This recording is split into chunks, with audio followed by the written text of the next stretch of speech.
جی السلام علیکم ورحمۃ اللہ وبرکاتہ۔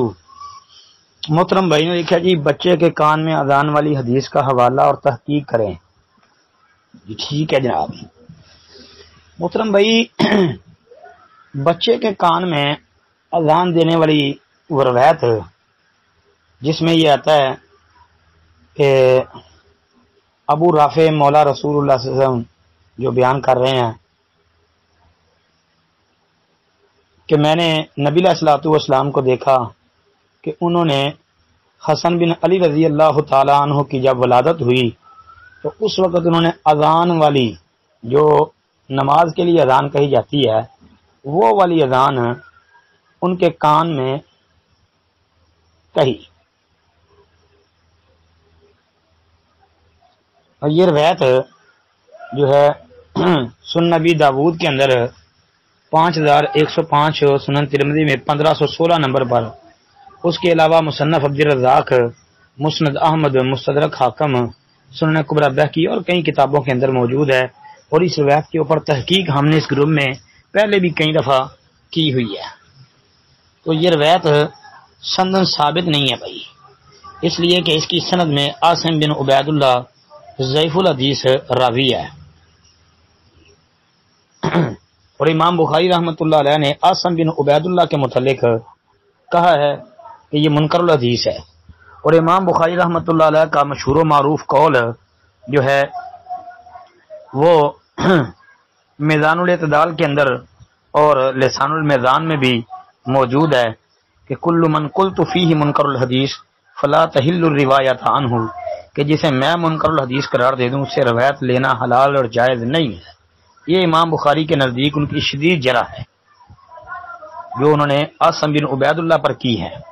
اس کے علاوہ بھی بے شمار محدثین اور ائمہ دین ہیں جنہوں نے عاصم بن عبید اللہ پر جرح کی ہے، بلکہ حافظ ابن حجر اسقلانی رحمۃ اللہ علیہ نے تلخیص الحبیر کے اندر جو ہے وہ کہا ہے کہ اس حدیث کا دار و مدار عاصم بن عبید اللہ پر ہے اور وہ ضعیف ہے۔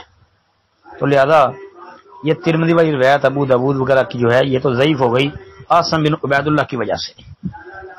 دوسرا کچھ اس کے شاہد جو ہیں وہ پیش کیے جاتے ہیں، تو اس حوالے سے ایک اس کا شاہد عبداللہ بن عباس کی روایت سے امام بہقی کی شعب الایمان کے اندر موجود ہے۔ اس کے اندر بھی 2-3 علتیں ہیں، وہ بھی ثابت نہیں ہے جی۔ اور اس کے علاوہ ایک مسند ابی یعلا کے اندر 6780، ابن سنی کی 623 عمل الیوم واللیلہ کے اندر ایک روایت آتی ہے یحییٰ بن علاء راضی اور مروان بن سالم، اس میں 2 کذاب راوی ہیں، یہ دونوں ہی حدیثیں وضع کیا کرتے تھے۔ اور طلحہ بن عبید اللہ العقیلی وہ ضعیف ہے، اس کے اوپر جرح موجود ہے۔ تو لہذا یہ روایت بچے کی پیدائش کے موقع پر اس کے کان میں اذان والی وہ تو ضعیف ہے۔ اور جس روایت میں یہ آتا ہے کہ اذان اور اقامت، دائیں کان میں اذان اور بائیں میں اقامت کہنا، یہ بالاتفاق موضوع روایت ہے جو مسند ابی یعلا اور عمل الیوم واللیلہ ابن سنی کی ہے، وہ بالاتفاق موضوع ہے، من گڑت ہے۔ تو لہذا نبی علیہ الصلوۃ والسلام کی سنت سے تو یہ ثابت نہیں ہے بچے کی پیدائش پر اس کے دائیں کان میں اذان کہنا یا دائیں کان میں اذان کے ساتھ بائیں کان میں اقامت کہنا، جی یہ ثابت نہیں ہے جی۔ السلام علیکم ورحمۃ اللہ وبرکاتہ۔